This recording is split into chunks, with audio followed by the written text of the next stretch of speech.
Number two, where did sickness come from? Sickness was a direct result of man's sin in the garden. It was not part of God's original creation. This is a truth that we'll have to go back to over and over again. It's one that almost all of us in this room probably know and understand, but it is vitally important. So let's just look at the passages. Some of us maybe the first time, some of us the first time in a long time.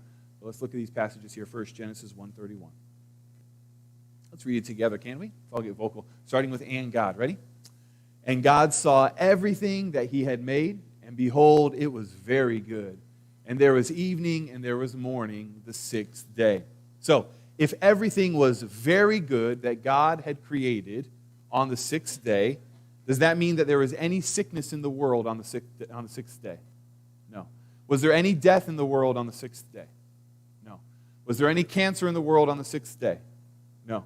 Was there any genetic mutations inside of Adam and Eve on the sixth day? No. When God spoke, we talked about that last week, right?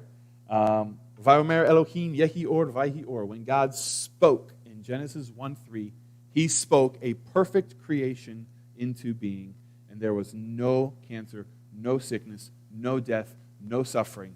That was his original plan, and that's what he enacted.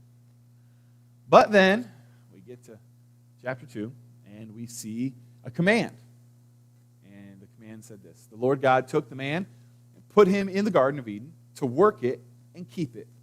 The Lord God commanded the man, saying, 'You may surely eat of every tree of the garden, but of the tree of the knowledge of good and evil you shall not eat. For in the day that you eat of it, you shall surely die.'" This is the first time we're hearing something negative, something called death. And death was not in the world, but God said, if you rebel, that rebellion will do something to the world and to your bodies. If you rebel against me, that is going to bring this thing called sin into the universe, into creation. And that sin will be like a virus. It'll get inside of you and it will rewire you, right? And then it will get into all of the created world and it will cause everything to start to decay. So he said, don't do it. Because look at him. Everything you have right now is perfect. Don't blow this. It's in your hand. I have one command. There's a tree. Don't eat from that tree. And we all know what happens. We go to chapter 3. "So when the woman saw that the tree was good for food," of course, she's just been tempted by Satan. We skipped over that. But when the woman saw that the tree was good for food, that one tree that she couldn't have, and that it was a delight to the eyes, and that the tree was to be desired to make one wise, and Satan said, it would make you like God. She took of its fruit. This is the rebellion. It wasn't the fall of man. This isn't a fall. A fall is accidental. This is a rebellion. She took the fruit and ate. She also gave some to her husband who was with her, and he ate.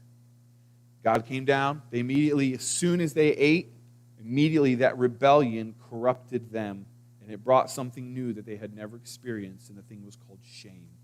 They were clothed in shame and regret. And so the Lord came down in the garden sometime later, a little while later, and he started to walk in the garden towards them to meet them because the Lord and man were communing face to face. And as the Lord was coming, they heard his footsteps and they hid. And the Lord said, "Adam and Eve, where are you?" And they said, "We're over here, but we're naked, hiding behind this tree." And he said, "Who told you you were naked?" It was the serpent. "Here's what we did." And they confessed. And then the Lord said, "Okay, I told you. I told you. Now, here's what's going to happen." And he addresses the serpent, he addresses the man, he addresses the woman. And he said, because of your choices, here's now what your world's going to be like. To Adam, he said, because you have listened to the voice of your wife, and there's nothing sexist or misogynist there, it's just this is the way that it worked.